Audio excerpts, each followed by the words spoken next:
Hey, Nuggets of Gold friends, Thomas Gold here. It is a Friday in my world, and right behind me you can see something new that's going on at the Gold House.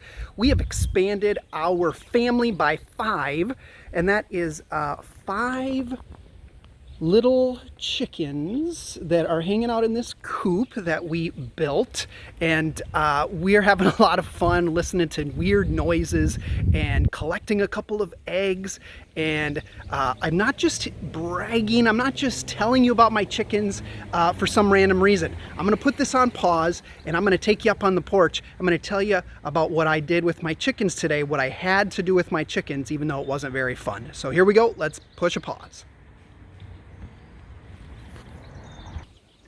All right, so here we are back up on the porch, and I left the chickens in the screen. We'll see if they do anything wacky during this video, but here's the problem. Here's the issue. We have one chicken out of 5 who has earned the name the escape artist, the escaping chicken. First, this chicken went over the fence and into the garden.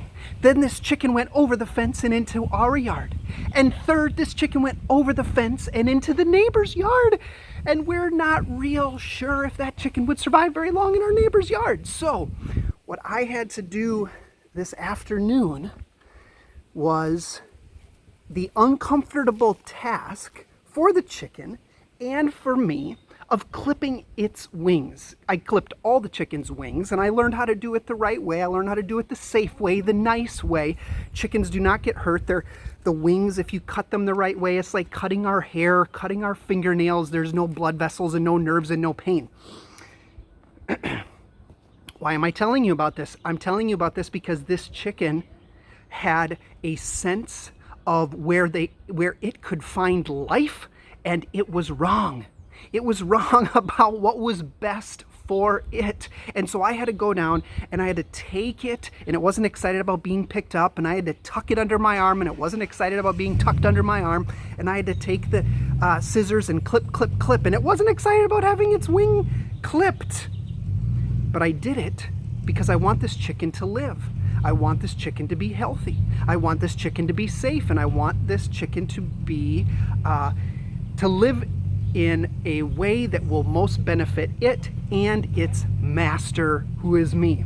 So that brings me and you to Hebrews chapter 12, where we are told just plainly and honestly by the Lord that sometimes He sends circumstances into our lives that are wing clipping circumstances. Now, sometimes it's hard to discern which of these circumstances are self-induced or others-induced or God-induced. But listen here to Hebrews 12, verses 10 and 11. Hebrews 12, 10 and 11 says this: our parents disciplined us for a short time as it seemed best to them, right? A loving parent tells their children no when the children is in danger.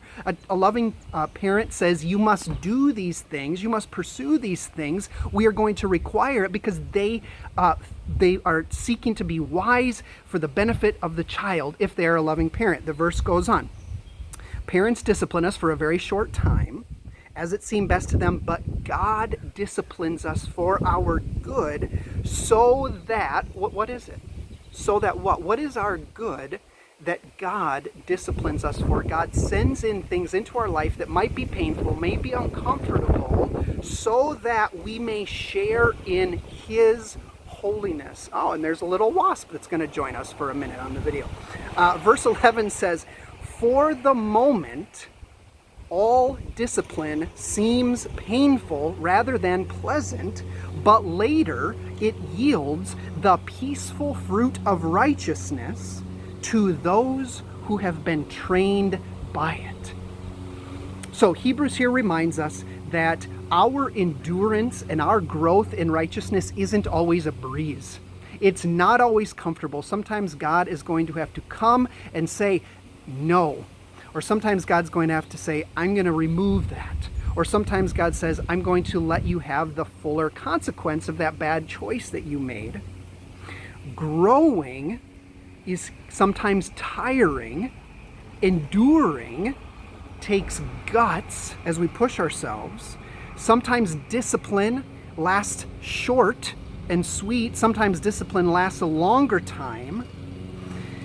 But remember with me today, the reason I clipped my chicken's wings and the reason I discipline my children, the reason that God disciplines us. At the moment, all discipline seems painful rather than pleasant, but later it yields the peaceful fruit of righteousness to those who have been trained by it. So you have two reaction options. When God sends difficulty or allows difficulty into your life, you can let it lead you to Him and lead you towards righteousness, or you can let it make you bitter, make you angry, make you overly anxious while you try to control things.